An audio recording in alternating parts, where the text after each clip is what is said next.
comenzar con el tema en sí de lo que es la importancia de guardar la doctrina, quiero ver una breve introducción a lo que es la apostasía, y cómo se está manifestando hoy en día en las diferentes congregaciones, para entender en sí la importancia de lo que es guardar la doctrina. Así que me voy a permitir tomar unos 10 minutos para poder dar una breve introducción. Y antes que nada, si tienes tu libreta, tu pluma, tu lápiz, apunta el significado de apostasía. Muy brevemente y muy fácilmente, apostasía significa desertar, o un abandono deliberado de la fe. Eso es la apostasía. Los apóstatas son nada más y nada menos que desertores de la fe, personas que deliberadamente se han apartado de la fe, personas que deliberadamente se han hecho a un lado de la fe. Lo impresionante que vamos a ver esta mañana es que muchas personas hoy en día pueden estar dentro de las iglesias y estar apostatando aún así. Personas que dentro de las iglesias se han apartado de la fe, se han apartado de la doctrina, se han apartado de la palabra de Dios. Así que esto es lo que vamos a estar viendo primeramente como una introducción en cuanto a si un creyente puede apartarse de la fe, en cuanto a un creyente puede apostatar de la fe. Este es el tema central de lo que vamos a estar exponiendo esta mañana. Amados santos de Dios, ha habido una lucha a lo largo de más de un siglo, creo que más fuertemente en las últimas 3 o 4 décadas, si la salvación se puede perder, si un creyente verdadero puede apartarse de la fe, si una persona que ha sido, ha venido, ha confesado a Jesús como su Señor y su Salvador, puede estar fuera de la fe. Muchas iglesias enseñan que esto no puede ser, otras que sí. Hoy en día dejemos que sea la Biblia la que nos hable, la que nos diga, la que nos instruya si es que verdaderamente un creyente puede apostatar de la fe. Ya que los últimos 15 días, amados hermanos, en la congregación hemos estado exponiendo un tema a los que vienen cada 8 días con nosotros, titulado Las evidencias de la fe, si lo recuerdan. Y hemos estado viendo evidencias que puede tener una persona, que parece ser que la persona es salva, que parece ser que la persona, ama a Jesús con todo su corazón, que parece que la persona ha sido cambiada, ha sido transformada, pero que aún así no demuestra que esta persona sea salva. Entre ellas podemos ver un ministerio activo. Hay personas que están dentro de los altares, que están predicando incluso, que están tocando, que están haciendo tantas cosas dentro del ministerio y que no son salvas. Hay personas, que pueden ser muy morales por fuera. Hay personas que no le roban a nadie, que no tienen nada que les señalen, que son personas que cada vez que hay un teletón dan 10,000 pesos, cada vez que tienen la oportunidad de dar a alguna fundación, dan a las fundaciones, diezman, ofrendan, y que aún así con esto no son salvos.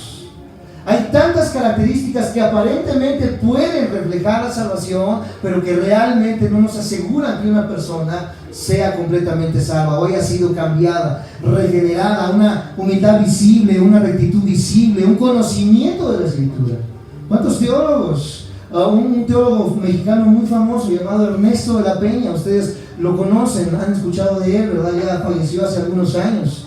Tuvo en algún momento dado un debate con el pastor Alducin y él hablaba de su conocimiento teológico, intelectual de la Escritura. Él se sabía la Biblia en hebreo, en arameo, en griego, conocía las Escrituras, pero nunca confesó que él era cristiano, nunca confesó a Jesús como su Señor y su Salvador. Por lo tanto, hay personas que pueden tener un conocimiento de la Escritura y aún así no ser salvos. Una vida activa en la iglesia, tantas cosas que una persona puede tener, y que aún así esta persona puede apartarse y apostatar de la fe. Con lo que concluimos que hay millones de personas, escucha la realidad, que hay millones de personas llenando las iglesias, abarrotando las iglesias sin ser salvas.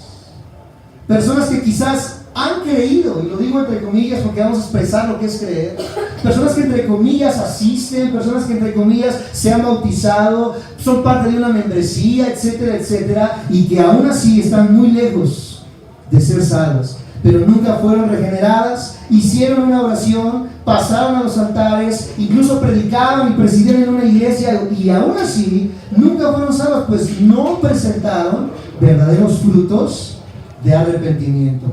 ¿Es posible esto?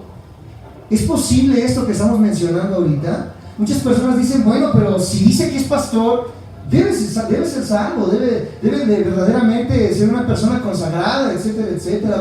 Si dice que es músico, si dice que es cristiano, yo creo que esta persona puede ser cristiana. Es real que una persona pueda tener una apariencia pero estar completamente apartado dentro de su corazón, la Biblia nos da un rotundo sí, amados santos de Dios. Y la realidad es que la gran mayoría de iglesias que tú ves hoy en día como mega iglesias, con más de 3,000, 4,000 almas, o iglesias pequeñas, quizás tú vengas de alguna iglesia, en tu iglesia, amados santos de Dios, seguramente muchas de las personas que se sientan cada domingo en las filas, que te dan la mano y te dicen Dios te bendiga, muchas de ellas no han sido regeneradas, no han sido transformadas, no tienen la salvación, no son cristianas. Para entender esto vamos a ver dos ejemplos en la Biblia por cuestión de tiempo. Podríamos ver mucho más y esto nos daría una serie como para medio año, pero vamos a hacerlo lo más rápido posible. El primer ejemplo que vamos a ver de esta verdad la encontramos en la parábola del sembrador. ¿Cuántos conocen la parábola del sembrador? Creo que todos conocemos, pero que quizás no le hemos puesto la atención necesaria para poder comprender lo que vamos a exponer esta mañana. ¿De qué trata esta historia? Un sembrador sale a sembrar. Una semilla, ¿verdad?, cae en diferentes terrenos. Esta semilla, ¿verdad?, causa diferentes efectos en cada uno de los terrenos. Jesús divide la respuesta de la semilla, o sea, la palabra. La semilla representa la palabra en los diferentes terrenos. Y el terreno representa el mundo, representa nuestros corazones. En cada lugar donde la semilla ha caído, germinó de diferente manera, actuó de diferente manera la palabra, amados santos de Dios. Y vemos tres grupos diferentes en esta parábola del sembrador, y vamos a ver rápidamente el grupo 1 y el grupo 3, porque el que nos compete es el grupo número 2, que es el que más confusión causa. El grupo 1 sabemos, ¿verdad?, que al final el grupo 1 es la persona que no quiso saber de la palabra, que escuchó la palabra y dijo, mira, a mí no me interesa la Biblia, a mí no me interesa tu Dios, a mí no me interesa la iglesia, déjame en paz. Bueno, es fácil de entender, hay personas que no quieren el evangelio. El grupo número 3 es fácil de identificar también, personas que reciben la semilla, dicen que la reciben con alegría, ¿verdad? La reciben, esa semilla germina y da fruto a 30, a 60 y al 100 por uno. Cristianos genuinos, cristianos que fueron cambiados, transformados, regenerados. Pero el segundo grupo, amados santos de Dios, nos crea bastante confusión. El segundo grupo, amados santos de Dios, manifiesta un gozo momentáneo, que es lo único que es momentáneo del proceso de la regeneración, amados santos de Dios. El gozo, muchas personas pueden tenerlo momentáneamente. El grupo 1 es fácil de distinguir, vuelvo a repetir, el grupo número 3 es fácil de distinguir, pero en Mateo 13, versículo 20, acompáñenos por favor, vamos a darle lectura para poder entender lo que estamos exponiendo en esta mañana. Mateo 13, versículo 20 al 22. Mateo 13, 20 al 22, dice de esta manera, Mateo 13, 20 al 22.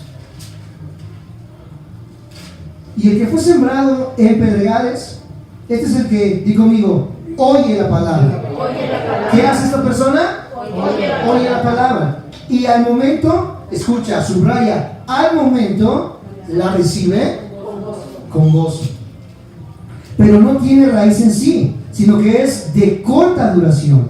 Pues al venir la aflicción o la persuasión por causa de la palabra, luego tropieza. El cual fue sembrado entre espinos, este es el que oye la palabra, pero el afán de este siglo y el engaño de las riquezas ahogan la palabra y se hace infructuosa. Muchas denominaciones dirán, mira, hermano, ahí está, la salvación se puede perder. ¿Por qué? Porque los hermanos recibieron la palabra, la recibieron, estuvieron un tiempo en la iglesia, cantaban, danzaban, se hincaban, lloraban, etcétera, etcétera, pero tropezaron y cayeron, tropezaron y se apartaron. Amados santos de Dios, la Biblia es muy clara en que cuando Dios nos da una salvación, nos da una salvación de carácter eterno. Di conmigo, eterno.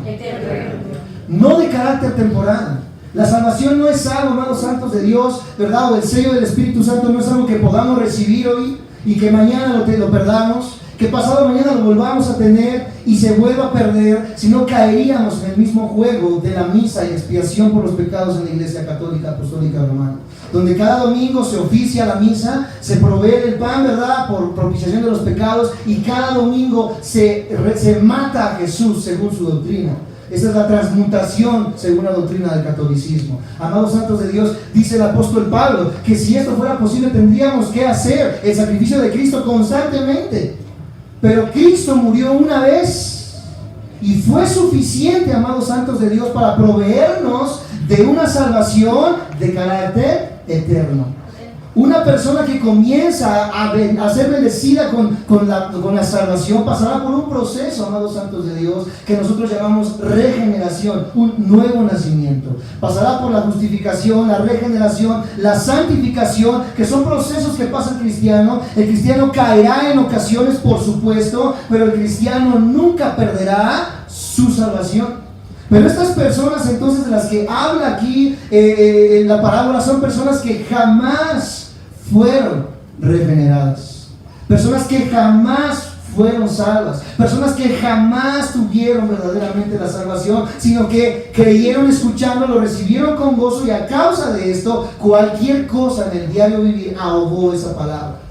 Una persona, amados santos de Dios, que no da frutos de salvación, que no da frutos de arrepentimiento, es una persona de la cual dudamos nosotros que sea una persona que haya sido salvada. Ella tiene algo que se llama el gozo de la salvación, lo único que es temporal y que se puede perder. Es el primer ejemplo que encontramos nosotros aquí. El segundo ejemplo, acompáñenme por favor a Hechos capítulo 8. Hechos capítulo 8.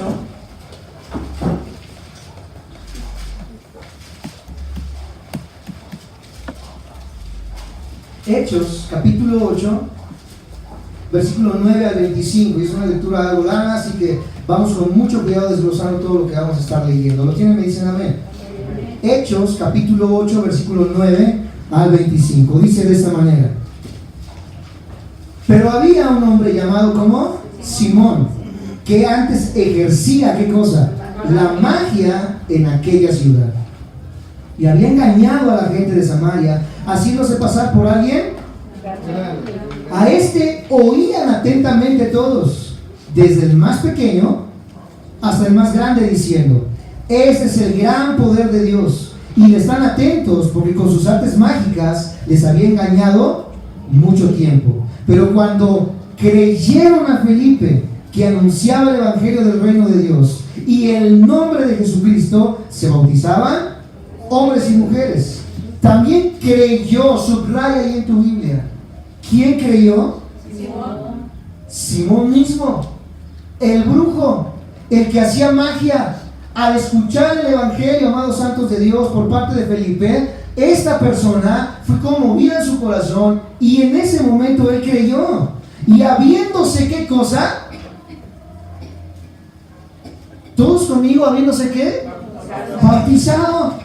No solamente creyó, sino que se bautizó. Estaba siempre con Felipe, y viendo las señales y grandes milagros que se hacían, estaba, ¿qué cosa? Atónito. Cuando los apóstoles que estaban en Jerusalén oyeron que Samaria había recibido la palabra de Dios, enviaron allá a Pedro y a Juan, los cuales, habiendo venido, oraron por ellos para que recibiesen el Espíritu Santo, porque aún no había descendido sobre ninguno de ellos, sino que solamente habían sido bautizados en el nombre de Jesús. Entonces les imponían las manos y recibían, ¿qué cosa? Al Espíritu Santo. Cuando vio el brujo, cuando vio Simón que por la imposición de las manos de los apóstoles se daba el Espíritu Santo, les ofreció, ¿qué cosa? Dinero, diciendo: dadme también a mí ese poder, para que cualquiera a quien yo pusiere las manos reciba el Espíritu Santo. Entonces Pedro le dijo: tu dinero perezca contigo. Qué interesante es la palabra perezca ahí. Subráyala, por favor. Un gran teólogo estadounidense lo traduce de una manera de paráfrasis de esta manera. Él la traduce así: tu dinero perezca contigo, dice, tú y tu dinero váyanse al diablo. Prácticamente es lo que está diciendo en esta palabra. Tu dinero perezca contigo. Tu dinero perezca contigo. Vamos más adelante, estamos en el versículo 19, diciendo: dame también a mí este poder, para que cualquiera que yo pusiera las manos reciba el Espíritu Santo. Entonces Pedro le dijo: tu dinero perezca contigo, porque has pensado que el don de Dios se obtiene con... No tienes tu parte ni suerte en este asunto, porque tu corazón no es recto delante de Dios.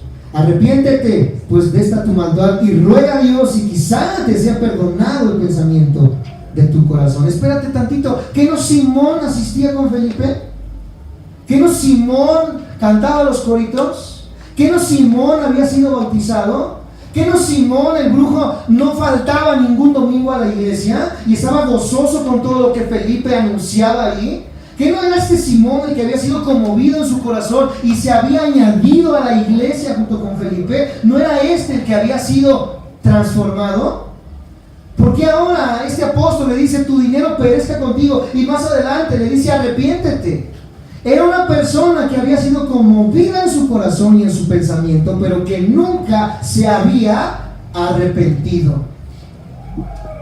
Hay personas que pueden ser convencidas en sus corazones en decir, sí, lo que estoy haciendo estoy mal, sí sé que estoy robando, sí sé que no es correcto lo que estoy haciendo, pero de eso, amados santos de Dios, que es un cargo de conciencia, a decir, me arrepiento y no vuelvo atrás, amados santos de Dios, es algo completamente distinto.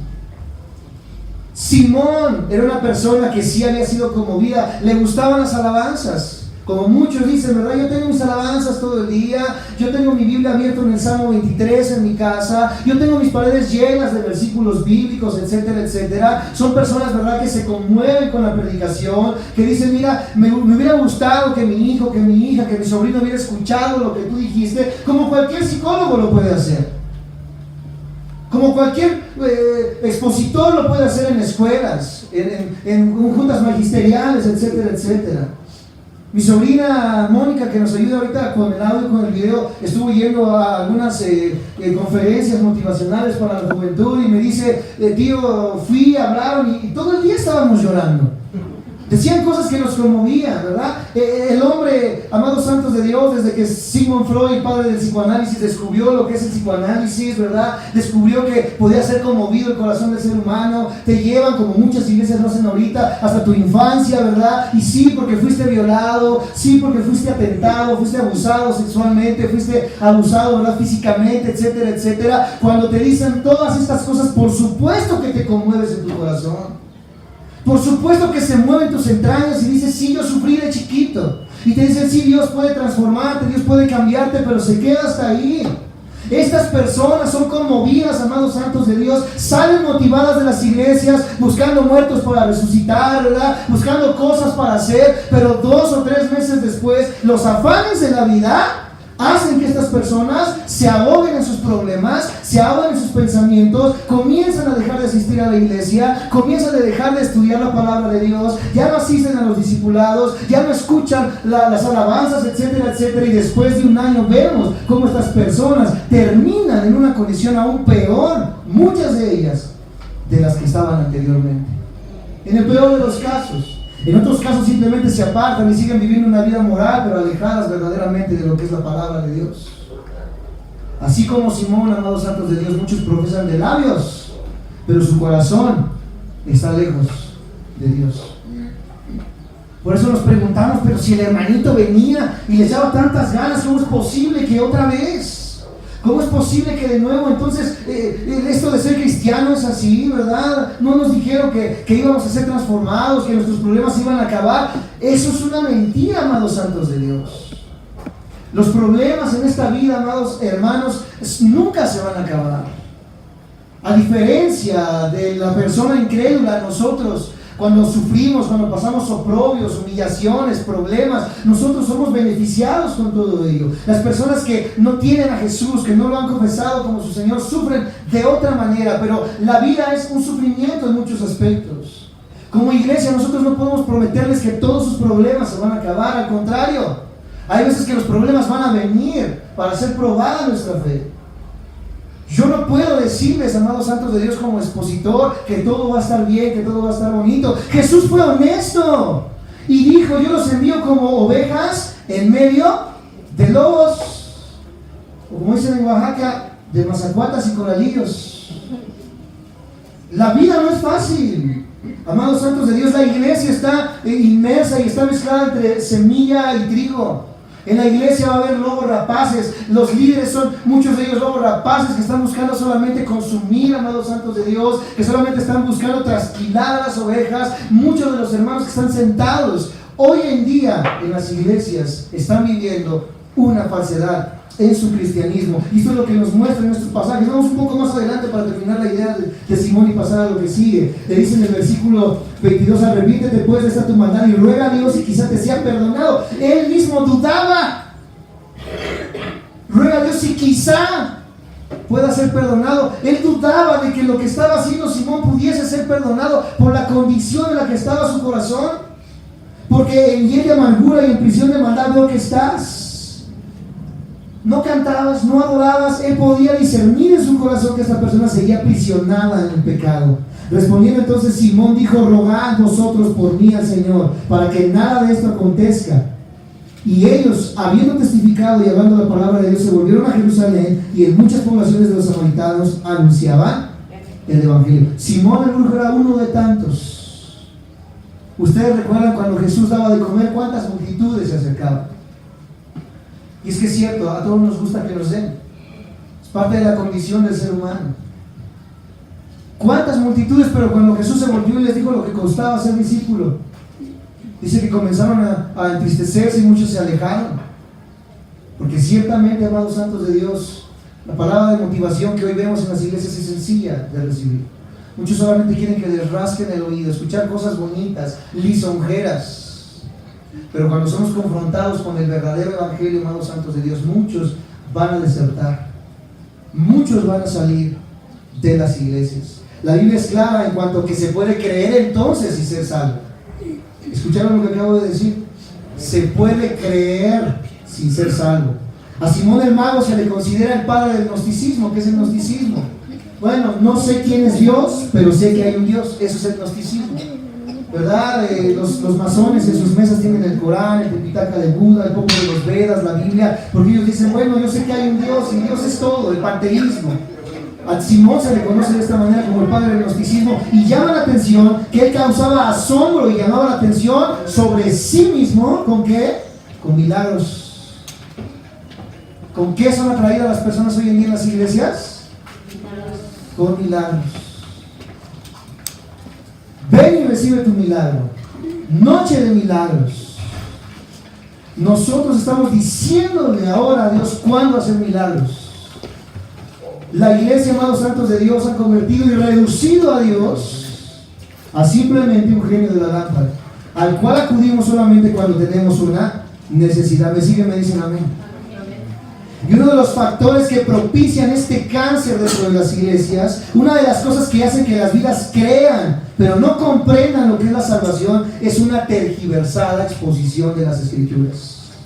El abandono de la doctrina y de la perseverancia en ella. Hoy las iglesias han abandonado la enseñanza sistemática de la Biblia y lo han cambiado por noches de alabanza y adoración, lo han cambiado por noches de milagros, lo han cambiado por noches de manifestaciones de dones, etcétera, etcétera. Pero a la gran mayoría de estas personas les preguntas doctrina y no saben nada. ¿Cómo es que somos salvos? No sé, pastor. ¿Qué es la regeneración? No sé, pastor. ¿Qué es la justificación? No sé, pastor. ¿Cómo funciona entonces tu fe? No sé, pastor. Creí porque el otro día cayó polvito de oro en mi brazo en la iglesia. Amados santos de Dios, ¿cuántas personas creyeron, dice, viendo los milagros de Jesús?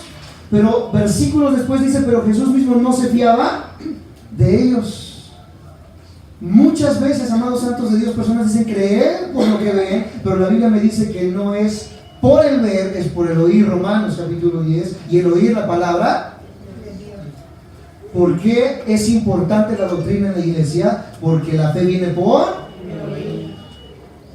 la fe viene por la iglesia, amados santos de Dios, tiene que volver a la enseñanza expositiva de la palabra de Dios, porque la fe viene por el oír, y el oír la palabra de Dios.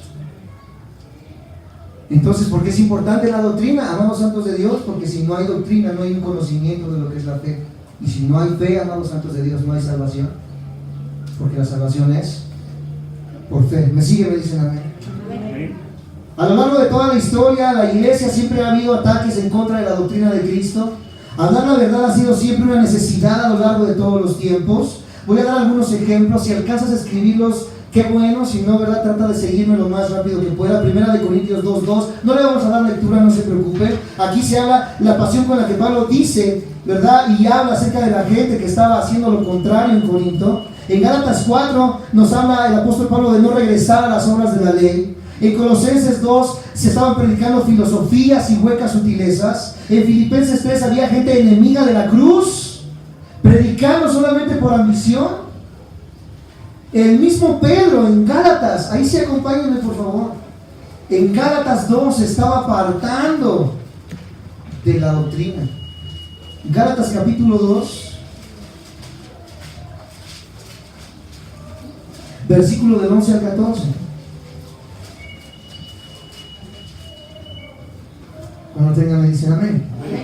Dice, pero cuando Pedro vino a Antioquía, le resistí cara a cara, Pablo contra Pedro, porque era de condenar, pues antes que viniesen algunos de parte de Jacobo, comía con los gentiles, pero después que vinieron se retraía y se apartaba porque tenía miedo de los de la circuncisión. Y en su simulación participaban también los otros judíos, de tal manera que aun Bernabé fue también arrastrado por la hipocresía ¿de quién? Del apóstol Pedro. El apóstol Pedro, hermanos santos de Dios, estaba temiendo por los mismos judíos que había llegado a la iglesia. ¿Por qué? Porque vemos el problema cuando el concilio de Jerusalén, ¿lo recuerdan? Cuando estaba volviéndose a las leyes, estaban volviendo a la ley una vez más, la circuncisión, etcétera, etcétera, y imponiéndosela a los gentiles. Pedro, ¿verdad? Él tenía vergüenza de esto. Sí comía con los gentiles, pero cuando venían los judíos, se regresaba con ellos. Y aquí Pablo le dice, eres un hipócrita, Pedro. Eres un hipócrita, Bernabé. Es lo que estamos viendo en estos pasajes, hasta el versículo 14 dijimos. Pero cuando vi que no andaban rectamente conforme a la verdad del evangelio, dije a Pedro delante de todos, si tú siendo judío vives como los gentiles y no como judío, ¿por qué obligas a los gentiles a judaizar? Vemos que desde la iglesia primitiva ya se estaba adulterando el evangelio. Gálatas 1:5, ¿qué nos dice? Si alguno viene con un evangelio diferente del que hemos anunciado, sea anatema. Porque hay muchos que os perturban y quieren pervertir el evangelio de Cristo. Esta es la realidad de la iglesia hoy en día, amados santos de Dios. Yo escucho a miles de pastores en la radio, en la televisión, diciendo, estamos viviendo el mayor avivamiento de la historia. México, amados santos de Dios, Miseria, Ecatepec, es uno de los municipios con más índice de delincuencia, con más índice de feminicidios, con más índice de robos. Yo te digo, ¿esto es un avivamiento? Avivamiento no es ver gente tirada en los suelos. Avivamiento no es un montón de gente hablando en lenguas. Avivamiento no es un montón de gente haciendo cosas extrañas. Avivamiento es una vuelta a la palabra de Dios. Esto es un verdadero avivamiento, amados santos de Dios, porque esto es lo que transforma, lo que cambia una sociedad verdaderamente, como lo vimos en tiempos pasados. Pero el primer ataque que vimos contra la doctrina ocurrió tempranamente en el jardín del Edén, cuando la serpiente con su astucia vino con Eva y le dijo, con que Dios ha dicho. Ya Dios había dado una palabra específica, no comerás del árbol. Satanás le dice, ¿tú le crees? No, si lo haces vas a ser como Dios. ¿Qué cosa? La perversión de la doctrina. La perversión de la doctrina. Pero, amados santos de Dios, esa es la manera en la que Satanás siempre ha obrado, cambiando la verdad por la mentira, ya que él es el padre de mentira, como dice 2 de Corintios 11. Apúntenlo, lo leen en sus casas. Dice que Satanás se disfraza de ángel de luz, y que incluso los que le siguen se disfrazan como obreros de justicia. Por lo tanto, concluimos entonces que la doctrina importa, ¿verdad que sí? Muchos me comentan y dicen, no hables de doctrina en la iglesia. La doctrina divide. Mira, es que yo no te puedo hablar de otra cosa. La salvación es por fe. Eso es una doctrina. Jesús es el Hijo de Dios. Eso es una doctrina. Soy santificado. Eso es una doctrina. Yo no te puedo hablar nada que no sea una doctrina, amados santos de Dios. Tenemos entonces que ponerle importancia a la doctrina. Si digo que la salvación, si digo que somos salvos por gracia, todo ello es una doctrina. Por ello Pablo le hace hincapié a Timoteo cuando le está entregando el pastorado a que guarde la doctrina, ya que la falsa doctrina se ha encargado de llenar las iglesias. La falsa doctrina es atrayente, es dulce, es amigable al oído, es sutil, es fácil de tragar. Solo veamos cómo está la iglesia hoy en día. Gente con experiencias, pero sin Biblia. Gente con experiencias, pero sin palabra. Millones de personas siendo robadas, estafadas por autoproclamados pastores. ¿Quieres ser bendecido? Entrégame las llaves de tu coche. ¿Quieres ser bendecido? Entrégame las llaves de tu casa. Entre más das, Dios más te va a dar. Y así escuchamos a miles de expositores en los altares, amados santos de Dios, en los templetes, en las ponencias, en las exposiciones, hablando solamente para enriquecerse a sí mismos, haciendo cada vez más pobre a la grey y apartándola de la verdadera fe en Cristo Jesús. Millones de personas viviendo una doble vida. Millones de personas el domingo cantando, danzando, hablando en lenguas, cayéndose al suelo, pero entre semana golpeando esposas. Entre semana completamente apartados de la fe. Entre semana robando, difamando, etcétera, etcétera. Esto es un avivamiento, amados santos de Dios, en lo absoluto. Miles de pastores siendo descubiertos en problemas de dinero, en abuso de confianza.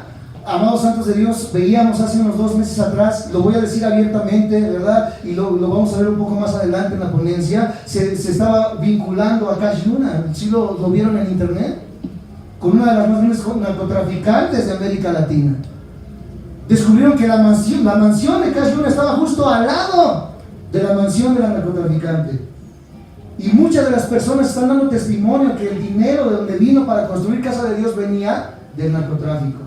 No se ha reconocido nada aún, no se ha puesto nada aún, amados santos de Dios, pero estamos viendo la verdad de la palabra de Dios. No hay nada oculto que no vaya a ser descubierto.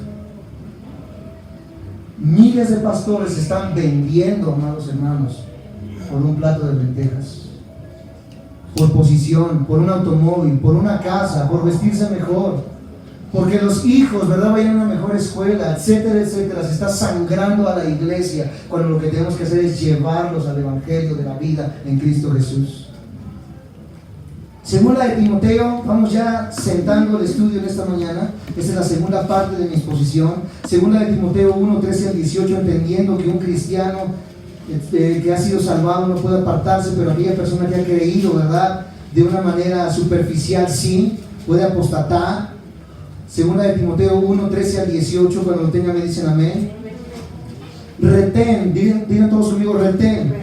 ¿Qué tenemos que retener? La palabra retén habla acerca de abrazar, de no dejar ir, de apretar, amados santos de Dios. Retén la forma de ¿qué? De las sanas palabras. La forma está hablando acerca de algo que fue entregado específicamente, de una forma específica. ¿Cuál es esa forma específica? Una forma sana, di conmigo sana.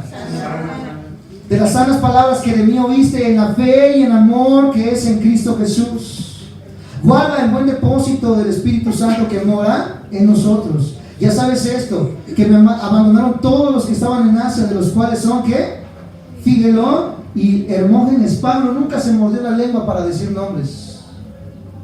Hoy en día les dicen, ¿verdad? Sí, no expongas a estos pastores. Mira, si lo hacemos solamente por el hecho de difamar, de hablar con resentimiento, de hablar con cierto odio, etcétera, etcétera, por supuesto que está mal. Pero si lo hacemos con el único deseo de que las vidas despierten, amados santos de Dios, eso es lo que Pablo hacía y eso es lo que nosotros tenemos que hacer. Ya sabes esto, que me abandonaron todos, dice Fígelo y Hermógenes. Tenga el Señor misericordia de la casa de Onesífero, porque muchas veces me confortó y no se avergonzó de mis cadenas. Pablo nunca se avergonzó, amados santos de Dios, de lo que él estaba sufriendo. Nosotros venimos, la última red a la que pertenecimos de iglesia, una iglesia muy grande, en la cual se daban cita cerca de 5,000 personas en 4 diferentes reuniones. Una vez escuchábamos de uno de los ponentes, nos reservamos el nombre, que decía: amados hermanos, tú como pastor tienes que vestirte bien. Nunca se te ocurra predicar el evangelio con un saquito roto. Nunca se te ocurra predicar el evangelio con un zapato sucio, porque ¿qué imagen vas a dar de Cristo? ¿Se imaginan a Pablo diciendo estas cosas? Miren, ahorita diría Pablo, ¿verdad?, en el Fiesta Inn de 5 estrellas, porque vamos a pasar al congreso allá en Roma. Necesito que el hermano Onesífero me traiga, ¿verdad?, la limusina, que me dé mi agua voz, ¿verdad?, que me vayan a pasar a la tintorería a recoger mi traje Roberts, porque vamos a estar exponiendo y yo sé que va a haber una gran cosecha de almas. Amados santos de Dios, el apóstol Pablo estaba escribiendo esta carta desde la cárcel, con cadenas, con grilletes en sus manos, con la misma vestimenta en la que los metían a la cárcel, haciendo sus necesidades en el mismo lugar donde estaban colgados. Hoy el evangelio no es para nada el evangelio de la iglesia primitiva. Hoy el evangelio que se predica en las iglesias no es para nada, ni se acerca la más mínima porción del evangelio, amados santos de Dios, que se predicaba en aquellos días. Hoy todo es solamente lo que Dios me pueda dar, lo que yo pueda recibir de Dios. Y si no me da, me voy con los mormones. Si no me da, me voy con los de Padre de Sufrir. Ahí sí me dan, ahí sí se hace realidad. Primera de Timoteo, vamos a capítulo 4, versículo 1, y estamos terminando ya. Primera de Timoteo, capítulo 4, versículo 1, cuando lo tengan me dicen amén. Dice de esta manera, Primera de Timoteo 4, 1, pero el Espíritu dice claramente, no cabe duda, que en los postreros tiempos algunos apostatarán de la fe, escuchando a espíritus engañadores y a doctrinas de demonios, por la hipocresía de mentirosos, que teniendo cauterizada la conciencia, prohibirán casarse y mandarán abstenerse de alimentos que Dios creó, para que con acción de gracias participen de ellos los creyentes y los que han conocido la verdad. Porque todo lo que Dios creó es bueno y nada es desechable si se toma con acción de gracias, porque por la palabra de Dios y por la oración es santificada. Por la hipocresía de muchos.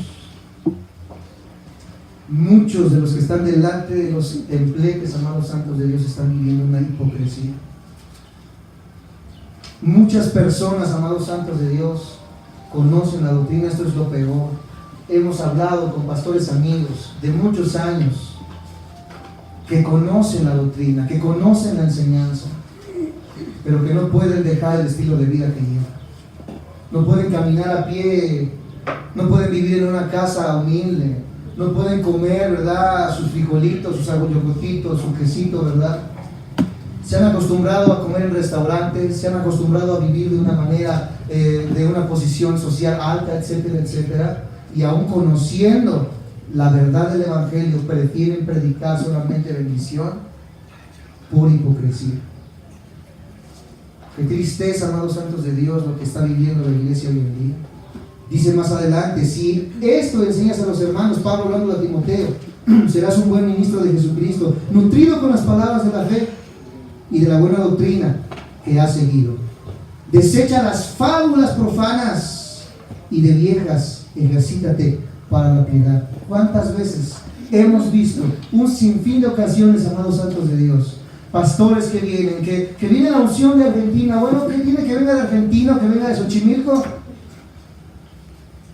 Yo no le veo absolutamente ninguna diferencia. El mismo Dios de Argentina es el mismo Dios de México. ¿Cuántos dicen amén? Amén. ¿Cómo no es que viene el pastor de Honduras? Trae la unción bien fuerte este hermano. Amados santos de Dios, con la misma unción con la que fue sellado ese hermano, fuiste sellado tú. Es el sello del Espíritu Santo. ¿Qué otra unción estamos hablando? ¿De qué otro sello estamos hablando? ¿Qué hace diferente a ese hermano de nosotros? Quizás que él es chinito o es güerito, pero no es nada diferente a nosotros. Igual si yo voy a Argentina, dirán, viene la unción de México. Entonces dicen, wow, viene un mexicano. Y no saben que aquí yo ando con mis chanclas, con mis shorts. Voy a la esquina y como cualquier otra persona, etcétera, etcétera. Hemos deodizado a los pastores. Hemos deodizado a los que predican el evangelio. Los hemos puesto en un altar, amados santos de Dios, cuando son siervos inútiles, igual que todos nosotros. Y ahí los tenemos, pastor, mire, venga. Por supuesto que tenemos que honrar a los pastores, es algo a lo que se nos ha enviado, orar por ellos, velar también por ellos, porque ellos velan por nuestras almas. Pero en el momento en que le damos prerrogativas divinas a los pastores, venga a ungir mi casa, venga a ungir mi coche, venga a ungir mi vida, etcétera, etcétera, y le estamos quitando el poder a Dios y al Espíritu Santo, hemos apostatado de la fe. Nos hemos apartado del verdadero evangelio, amados santos de Dios. Desecha las fábulas profanas, personas que vienen, una vez estaba comentando, ¿verdad?, en estos grandes congresos, Un hombre que dice: aquí en esta mano tengo una barra de hierro y en esta otra tengo, ¿verdad?, una de bronce, y te voy a tocar, y soplan, voy a hacer un tiradero de gente, etcétera, etcétera. Sí, porque yo vi que estaba dando vueltas, ¿verdad?, un dragón rojo aquí en la iglesia, y 5 ángeles estaban en cada una de las esquinas, etcétera, etcétera. Solamente hablan de experiencias. Cuidado, desecha las fábulas profanas. Yo en la vida ni siquiera un potrillo he visto en sueños. Nunca he hablado en lenguas, porque a Dios no le ha placido, amados santos de Dios. Iglesias donde si no hablas en lenguas no tienes el sello del Espíritu Santo. ¿Dónde dice eso en la Biblia? Demuéstramelo con la Escritura. Si el don de lenguas está en último lugar en los dones, amados santos de Dios, es lo último que se menciona y se hace de una manera, ¿verdad?, ordenada. ¿Por qué caemos en todos estos extremos? ¿Por qué caemos en todas estas herejías? ¿Por qué caemos en todas estas cosas erradas? Porque no hemos guardado la doctrina, no hemos guardado la palabra, no hemos tenido, amados santos de Dios, en nuestro corazón el deseo de verdaderamente estudiar con seriedad la Escritura. Dice el versículo 8: porque el ejercicio corporal para poco es provechoso, pero la piedad para todo aprovecha, pues tiene promesa de esta vida presente y de la venidera. Palabra fiel es esta y digna de ser recibida para todos, que por esto mismo trabajamos y sufrimos. ¿Qué cosa? Que por esto vamos a comer al Vips, que por esto vamos a los mejores restaurantes, ¿así dice? No, trabajamos y sufrimos oprobios porque esperamos en el Dios viviente, que es el Salvador de todos los hombres, mayormente de los que creen. Esto manda y enseña: ninguno tenga en poco tu juventud, Timoteo, sino sea ejemplo de los creyentes en palabra. Número 1, ¿qué? Palabra. Conducta, amor, espíritu, fe y pureza, porque cuando hay palabra, todo lo demás va a ser desarrollado en el carácter del cristiano. Entre tanto que voy, ocúpate, ¿verdad?, en irte a los congresos. Ocúpate solamente, ¿verdad?, en escuchar alabanzas. Ocúpate solamente en que te impongan manos. Ocúpate en la lectura, la exhortación y la enseñanza. No descuides el don que hay en ti, que te fue dado mediante profecía con imposición de manos del presbiterio. Ocúpate en estas cosas, permanece en ellas, para que tu aprovechamiento sea manifiesto a todos. Ten cuidado de ti mismo y de la doctrina. Persiste en ello, pues haciendo esto te salvarás a ti mismo y a los que te oyeren. ¿La palabra puede salvar?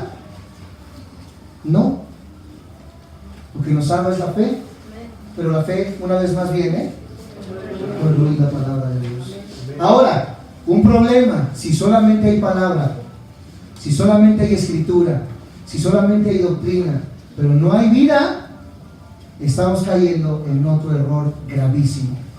Caemos en el peligro nuevamente de regresar a las obras de la ley, a imponerle a las personas una carga que ni ellos mismos pueden soportar. Por eso la importancia de la tercera conferencia con el pastor Francisco, lo que es la doctrina como vida, la conciencia de la fe. Pero en esta mañana, amados santos de Dios, para concluir la primera ponencia, la doctrina es importante por la falsedad que estamos viendo en las iglesias.